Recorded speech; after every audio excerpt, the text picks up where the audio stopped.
刺激、难推、原配线没有诚意、不明所以的隐形磁体技术。如果说您试听过或者拥有过 HiFiMan 的 H1000 SE，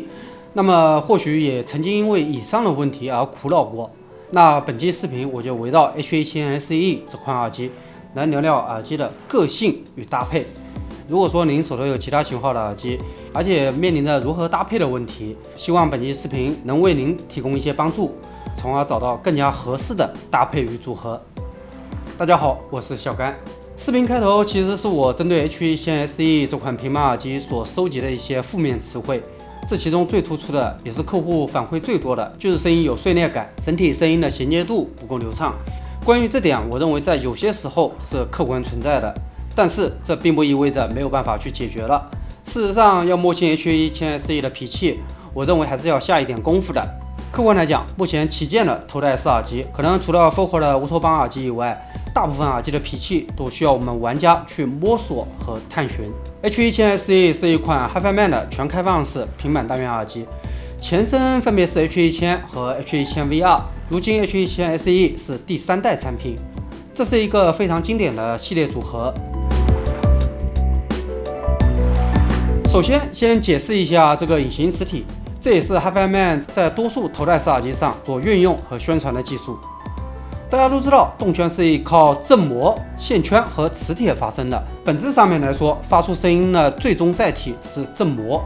而平板耳机其实也没有差多少，本质上面也是振膜，只是实现的形式有所不同。具体来说，动圈的线圈是圆形的，位于振膜中心位置，而平板的线圈不一样。平板的线圈是印刷线圈，是一根非常长的扁平状的导线印刷在振膜的表面。这样做最大的好处就是没有分割振动，因为导线是均匀分布在振膜表面的。也正是因为磁体、振膜还有线圈这三者是平行的一个关系，所以声音的传播必然会受到这个磁体以及线圈的影响。HiFiMan的做法是通过提升制造工艺，让这层线圈以及磁体对音质的影响减弱到了最小的程度。这就是隐形磁体的由来。先说一下 H1000 SE 的佩戴，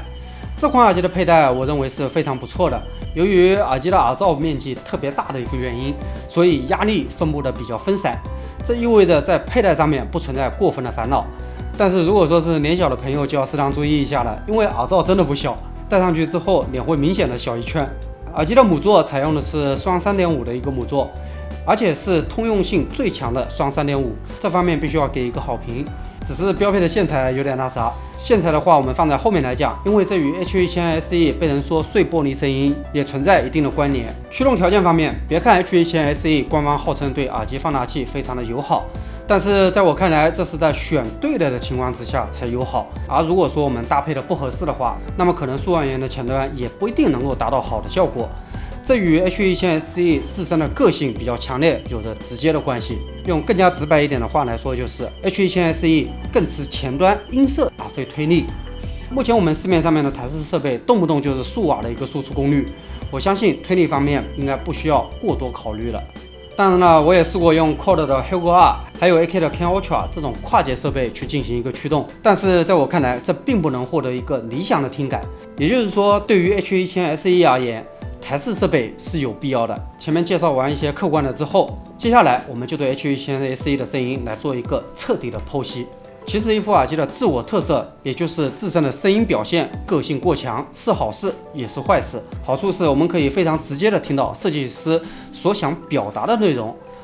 而且对于某一些题材的音乐类型会有着更为直接的效果加成。而不好的地方就是我们在琢磨这个个性的过程当中，可能要围绕这么一款耳机去做数次搭配，才能最终达到我们所想要的那个效果。大家不妨联想一下类似的产品，比如 ADX5000 也有着类似的个性，还有 AKG 的701、拜亚的 T1 代、2代等等，这些都属于个性比较强的。而如果说是 T5 系列或者 Focal 的 Stadia 的话，则不太折腾。这里有一点要注意的是，就是这里不能简单的用难推和好推来进行一个划分，我们用家应该将更多的注意力放在本身的音色上面，因为音色选对了之后，我们的路子才能走通的，我们才会发现哦，好像原来并不难推，因为问题往往并不是出在驱动力这个层面上面的。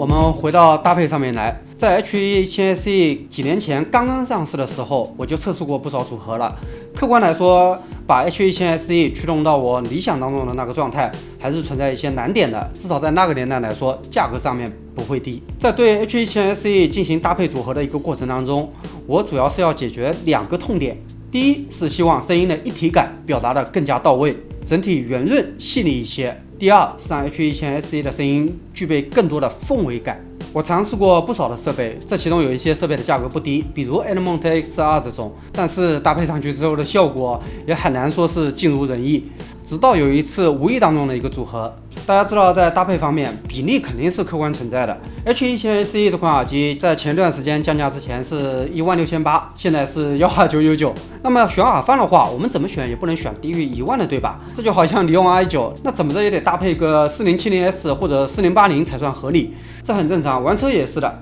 梅花搭一个 DT Swiss， 大家都很认可。要是搭配个捷安特的 CAD1X， 那感觉就好像不太对了，对吧？在我们 HiFi 方面，不说绝对吧，就是日常视听或者搭配当中，我们很少说会用小乐曲这么一台设备去搭配 H11000 SE 的。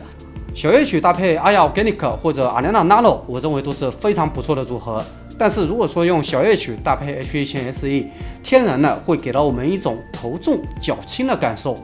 然而在试听之后，我才真正明白了一点，在 HiFi 里面是没有绝对的，一定要多试。在我们日常所没有注意到的地方，说不定蕴藏着意想不到的收获。H11000 SE 搭配这台5000价位的小乐曲，无论是在音质上，还是使用便捷度上，以及价格上，都堪称是可圈可点的一套组合。小乐曲对 H11000 SE 而言，在声音上面的增强主要是2点：一是低频和声音的一体感，2是声音的温暖性，也正是我之前所追求的搭配要点。而且更重要的是，小乐曲是用一个5000价位的售价，做到了更高价位都没有做到的事情，也就是 H11000 SE 的碎玻璃渣问题，在小乐曲上面一扫而空。小乐曲下面的 H11000 SE 整体的一个连贯性得到了很大程度的增强，原本声音之间的缝隙都似乎不存在了，这让声音流淌得更加的自然了。在之前我的搭配过程当中，总感觉声音之间存在一些不够连贯的地方，导致声音听起来有一定的脱节感。而在小乐曲下面，这个问题我认为是不存在的。在氛围感的营造方面，由于小乐曲本身是暖色调的一个音色，这让 H11000 SE 不再是有一些冷静或者说冷艳的听觉感受了，而是让声音变得柔和了许多。原本有些锋芒毕露的听感，在小乐曲下面是不存在的，这让声音的耐听度也得到了一个很不错的增强。我相信这与 HiFiMan 之前的解码有着直接的一个关系。这颗喜马拉雅芯片在模拟性这方面确实不算差，毕竟我自己是从模拟时代走过来的，到现在为止我自己还有一大堆磁带、DAT、MD 等等，对于各设备的声音模拟感会有着更加直接的认知。当然，小乐曲的耳放部分拥有充足的功率储备以及 A 类的放大模式，也是不可或缺的。但是如果说您追求的是现代声，更热衷于快速的声音速度感以及充足的细节的话，那么小乐曲可能就不太合适了。在之前我也说过小乐曲的一些问题，就是因为采用了模拟电位器的关系嘛，所以说在低音量下面，大概就是6、7点的时候会有一点点偏音，还有外壳的屏蔽一般。不过这些问题，如果说您是连接 H11000 SE 或者其他高阻耳机的话，那么感知就不明显了。我认为这2个问题就不是特别的大了。不过说还是要说一下的，毕竟问题客观存在，大家千万不要觉得我烦啊，因为还是有很多朋友不知道这2个小毛病。事实上，只要用了模拟电位器，在低音量范围之下，多多少少都存在一些偏音的问题的。除了小乐曲以外，如果 H11000 SE 可以与 Chord 的 TTR 组合的话，我认为音色表现也是可圈可点的，这是因为 Chord 和弦本身英国声的一个关系，音色带有一丝奶油感，能赋予 H11000 SE 更多的声音细腻度，只是价格也要高了不少。这方面我们按需选择即可，只要注意规避一些声音直白的机器就可以了。如果说搭配湖人的380啊，或者说 SPL 的耳放啊，那搭配之后会带来惊人的声音透明度，但是这种组合搭配之后，声音会变得有一些薄，不是我所追求的听感。在我看来，好像 H11000 SE 与 FPGA 或者 R2R 的解码能够结合的更加的到位。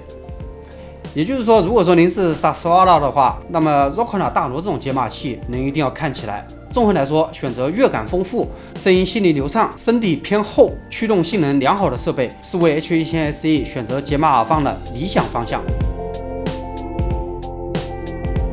在聊完搭配之后，我们来说说 H1000 SE 的个性，就是 H1000 SE 哪些部分是具备独特的价值的。我认为有2点，第一是声场，第二是质感，也可以说是声音的活性。在声场方面，不说表达的无边无际，但确实是已经做到了头戴式耳机里面的极高水准，整体通透度十足，不会有沉闷或者说暗淡的听感。整体的发散感表现得非常到位，让声音似乎有一种萦绕感，并且在这个大声场的前提之下，声音的凝聚力我认为依然是在线的，不会出现声音散开导致不够磁实的听感。因为有些耳机声场虽然好，但是声音的线条就显得不是那么的明显，导致声音听起来会有一点点的虚。而 H1000 SE 我认为不存在这样的问题，我们听众依然能够把握得住 H1000 SE 的声音元素。这个感觉是很独特的，广阔而不散漫。在我看来，声场这方面 ，H1000 SE 是与自家大哥 Sarsvala 看齐的存在。而在声音质感层面，这里我想打一个不恰当的比方，我个人比较喜欢吃鲫鱼，无论是与豆腐一起煮汤，还是红烧鲫鱼都很好。鲫鱼大家都知道了嘛，就是刺多，但是确实鲜。我家旁边有一个盒马，也可以叮咚。我一般会选择在叮咚上面买鲫鱼，因为叮咚是现处理的，对比盒马那种包装好的，在味道上确实存在一些差异。但是要释放这个鲜味，也是要看烹饪手法的。比如煮汤的话，我会建议您用热水下锅，能更好的激发鲫鱼的那个鲜味。在 H1000 SE 这款耳机上，我认为就是有这个鲜味存在的。这个鲜味并非是后期加上去的，而是耳机本身所散发的。但是如果搭配不合适的话，反而会适得其反，会出现2个问题，第一个是刺，第2个是脆，这也是本期视频一开始说的问题。在听 H1000 SE 的过程当中，我会经常联想到 Focal 的大乌托邦。对了，大乌托邦这款耳机因为是皮单元的一个关系，也客观的存在这种特性，甚至比起 H1000 SE 有过之而无不及。那么怎么样把其中的鲜味最大程度的发挥出来，是玩家们所乐此不疲的一件事情。或许也正是因为这种特质或者说个性，从而让无数烧友去围绕大乌托邦这款耳机去进行组合搭配。不过在我看来啊，大乌这个耳机有个好处，就是推不好也不难听，这一点与 H1000 SE 差异不小。当然了，价格也差了不少，要双倍的一个差价了。那么说了这么多所谓的鲜味，这种特质对于我们的听感有什么具体的帮助呢？我认为最大的一个优势就是这个声音它不会死板，而是具备了生命力一般的表达方式。如果说您喜欢听 ACG 女声器乐的话，那么这种适当添加的鲜味会非常的适合演绎这些音乐类型，人声会表达的更加的生动，器乐也可以表达的更加的活灵活现。接下来我们来和其他耳机做一个对比，在1万多这个价位，还有一员猛将是我不能忽视的，那就是奥迪兹的 MM500， 也是一款平面振膜耳机。这款耳机收获了不少的好评与赞誉。在我看来，2款耳机的声音风格差异非常明显。MM500 因为是专注于录音室混音领域的产品，所以声音在分辨率上要更高，这也让 MM500 听起来会显得稍微干燥一点，缺乏一些 H1000 SE 的生动感，要适当的注意一下搭配。虽然 MM500 是混音用的耳机，但是我认为这款耳机的音色表达并不乏味，与一些直白的监听声所区分了开来。在整体的表达方式上， MM500 的动态表现非常不错，3屏可以说是错落有致的表达方式，就是排列绝对的规整，但是其中又不乏活泼感。我在试听 H1000 SE 10分钟之后切换到 MM500， 在切换之后听了第一耳朵，给我一种将歌手、乐器等等元素都往前拉了一大截的听觉感受，也就是说距离更近了，似乎更容易触摸到了。关于这点其实很难说是好还是坏，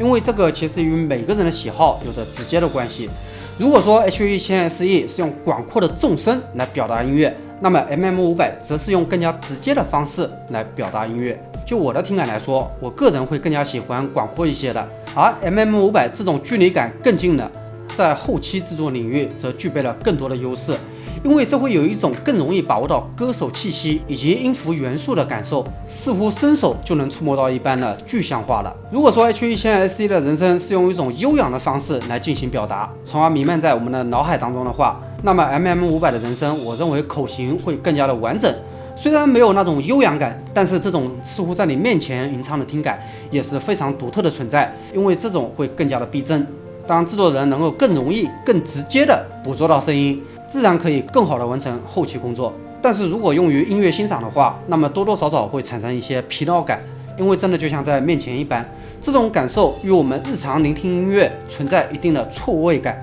不过或许也正是因为没有 H170SE 那种声场扩散感，所以某种程度上来说 MM500 似乎会更加的规整一些，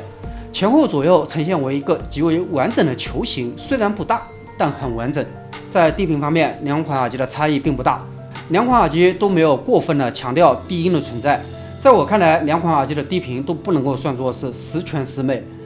尤其是在极低频的打击感上缺少了一些更加深入的内容。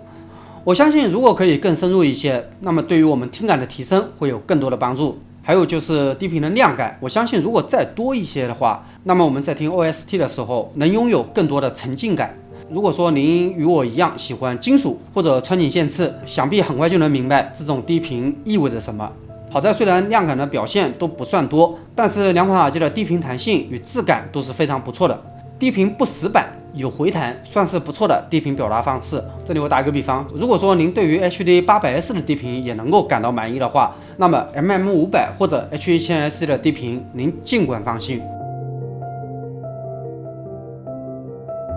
最后再来说说线。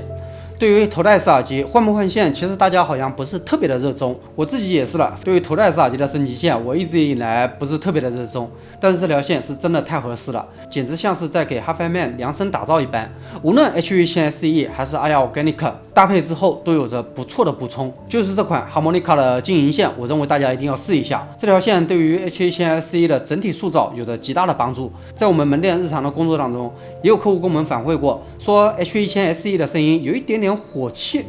在更换为 Harmonica 这条线之后，我认为声音的安定感会好不少，而且最重要的是低频下面的氛围感提升上去了。如果说之前的低频是有一点点片状分布的话，那么换上这条线之后，低频的轮廓一下子就能够体现出来，并且丝毫不会影响到 H170SE 本身独特的那个高频质感，非常适合来给 H170SE 做搭配。这里提一个小小的建议，就是对于这种头戴式大耳机，我推荐大家还是优先做 4.4 的插头。除了 4.4 相对于 3.5 的单端可以获得更高的功率以外，更多的接口适配也是有着相当意义的。对于我们用户而言，随时随地能用、想用，我认为会具备更多的价值。这里的意思是，哪怕 4.4 接小尾巴或者播放器，虽然效果没有台式耳放来的那么的好，但是我想一个产品能让我们用家想得起来用，门槛足够的低，也就是随手一个设备都能接，这样的话，或许一个产品才拥有了更多的价值。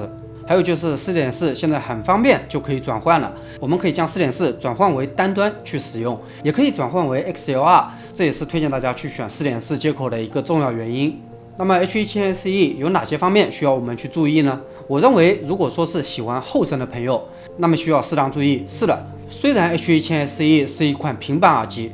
理论上应该具备平板的特性，也就是醇厚绵密的声底，但事实并非如此。在之前我们也聊过平板单元的进化史，得益于材料的一个进步，以往平板单元信息量、高频这些方面的制约已经不复存在。H170SE 的高频质感已经逼近静电水准，透明度与质感都与静电不相上下，只是缺少了那么一点点的奶油味。现在的平板耳机在分析力与速度感上面已经不存在任何的问题，但是这也带来了一个后果，就是我们不能说既要又要还要。在满足了透明度与分析力这两个指标之后，有一个后果就是声音的氛围感或者说声音的温暖度下来了，从而显得没有之前那般的醇厚的。我知道有一些朋友喜欢温暖、具备一定包围感的声音，比如经典的 H0650就是这样的，还有 HiFiMan 之前的 H16也是如此。但是 H170SE 显然不是 Saswara 也不是。如果您需要更多的低音能量，那么可能就不是特别的合适了。最后，关于 H170SE 的搭配组合就说到这里，希望这期视频能让大家领略到手上器材的另外一面。或许一个耳机、一个耳放，还有不被我们所发现的内容。哪怕一个耳机搭配到位了，或许还有线材这一短板等着我们去补全。认识一个设备的个性，尽可能多的去进行尝试，我们才能够更好的组合出我们喜欢的声音。在 HiFi 里面没有一成不变。最后再次感谢大家的观看，我们下期再见。